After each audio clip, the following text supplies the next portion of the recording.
Yeah, still don't know what I'm doing, but I'm gonna keep doing these dad dances whether you like it or not, so might as well get used to it if you haven't been used to it by now. Anyways, once again, welcome to Play Under Review. I am your host, VAce513, and we have a special video coming to you for today. But before I get into that, make sure you like, comment, share, and subscribe to this channel. Also, today is the 1st of March, which means it is Women's History Month. So I want to say a special shout out to the women out there. Happy Women's History Month. I will be coming to you all with some women's history trivia this month. It's going to be out the whole month of March, so make sure you tune into that. Once you check out that, you'll be completely in on the journey. So now we are back on this journey with our first ever head coach edition. As you can see, there is something in this camera angle that will not be named that probably shouldn't be in this camera angle, but we are going to be doing a special video. I don't know where that came from. Anyways, we're going to be doing a special video with the head coach edition on a head coach by the name of Mike Tomlin. Now, she knows who she is.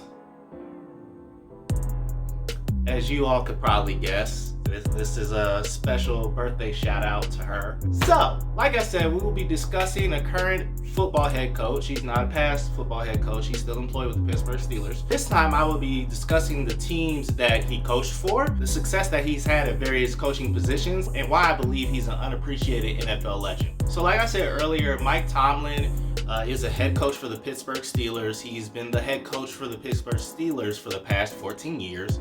And he also had some previous coaching experience coaching the defensive backs with the Tampa Bay Buccaneers. He was also the defensive coordinator with the Minnesota Vikings. Now, Tomlin had a great amount of experience prior to landing his head coaching gig in 2007. So what you see on the screen right now is a timeline of this man's journey. So along with the experience that was already mentioned, Tomlin was also a wide receivers coach for the Virginia Military Institute, grad assistant at Memphis, the wide receivers and defensive back coach for 2 separate years at Arkansas State, and then the defensive back coach for the UC Bearcats. Yeah, he coached for the Bearcats too. Anyways, so some of the highlights during this journey included working with the defensive backs and special teams when he was a grad assistant at Memphis. When he was with the Bucs defense led the NFL in total defense, which means the fewest points allowed per game, in 2002 and 2005. In his stint with the Minnesota Vikings, the defense finished 8th overall for that season. All these various experiences end up leading him to his current employment now, which is the head coach for the Pittsburgh Steelers. So, in his 14-year career leading the Pittsburgh Steelers, so far the team has been on 9 playoff runs, won 7 division titles, 2 AFC championships, as well as 1 Super Bowl. My wife has a team that she can be really proud of. He's also the youngest coach to win a Super Bowl in NFL history. So when you talk about the winningest coaches in the NFL, he stands at number 22. That stacks up to all time as far as any coaches, active or retired. He stands at number 22. And for the active coaches, he's actually tied for 3rd place with the winningest coaches in the NFL. But of course, despite the tremendous success he has had, he still has his doubters. Ever since day one he was hired as a head coach, and in some cases that hasn't changed. There have always been critics that have chimed in about Tomlin's success not being his own, because initially when he got hired for the head coaching job, he was placed in a position with the team who was 2 years removed from the Super Bowl. So pretty much, he inherited all this talent.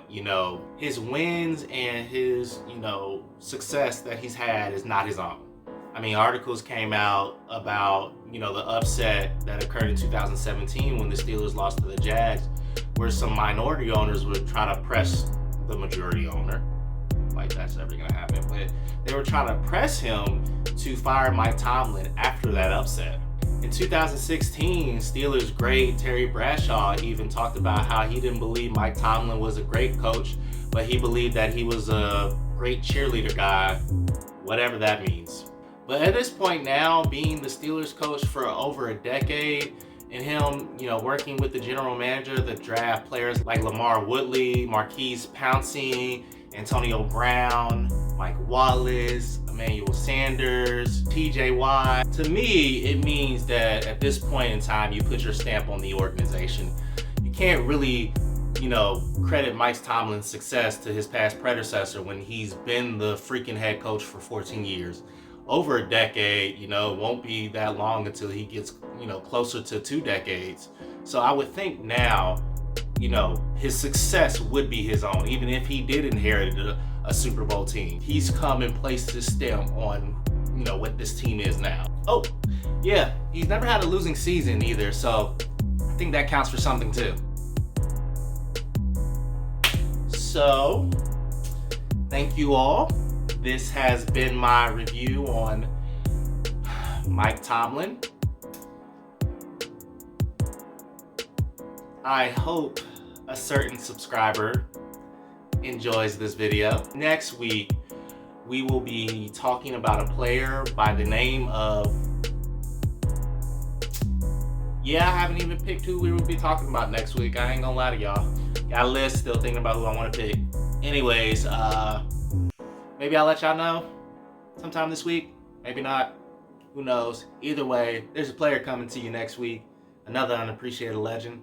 But until then, if you want to find out, maybe I'll announce it on Wednesday. If you want to find out, I don't announce it on Wednesday, maybe you should check out my video next week. Anyways, I'm going to leave you like I always leave you. Talk to you again. Take it easy.